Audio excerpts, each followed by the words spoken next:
अस्सलाम वालेकुम दोस्तों। हर चीज़ का कोई ना कोई मानी ज़रूर होता है, लेकिन कुछ अल्फाज का जिक्र इतना ज़्यादा होना शुरू हो जाता है कि हम बात तो समझ जाते हैं, लेकिन उसके मानी की तरफ गौर नहीं करते। क्या सैलरी इंग्लिश ज़ुबान का लफ्ज़ है और सैलरी के क्या मायने हैं?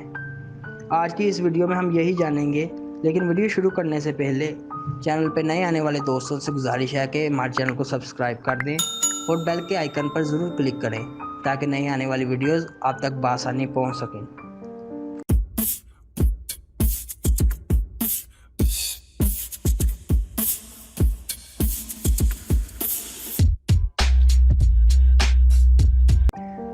दोस्तों, सैलरी यूनानी ज़ुबान का लफ्ज़ है।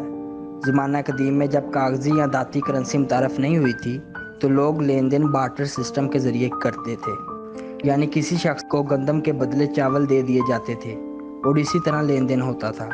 ये तरीका बहुत देर तक चला, लेकिन चीज़ की असल कदर व कीमत ना लगने की वजह से दानिशवरों ने फैसला किया कि कोई ऐसी चीज़ मुतारिफ़ करवानी चाहिए जो ना ख़राब होने वाली हो और हर बंदे के लिए काबिल कबूल हो। चनाचा लोगों ने मुख्तलिफ़ चीज़ों से तिजारत करनी शुरू की और इसी तरह टैक्स की वसूली भी होती थी। हिंदुस्तान में काली मिर्च के ज़रिए लेन देन होता था, जबकि अफ्रीका में खुसूसन एथोपिया, जिसे हबशा भी कहा जाता है, तंबाकू और शराब के बदले लेन देन करते थे। लेकिन यूनानी लेन देन में नमक का इस्तेमाल करते थे। नमक के बदले लेन देन और तिजारत करते, नेज़ हुकूमत टैक्स भी ऐसे ही वसूल करती। दोस्तों, ये बात जूलियस सीज़र के ज़माना की है। यूनानी में नमक को सल कहते हैं।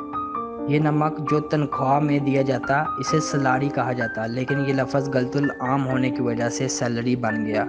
तो दोस्तों, कैसी लगी आपको आज की वीडियो? अपनी राय का इज़हार कमेंट सेक्शन में ज़रूर कीजिएगा और इस वीडियो को अपने दोस्तों के साथ शेयर ज़रूर करें। शुक्रिया।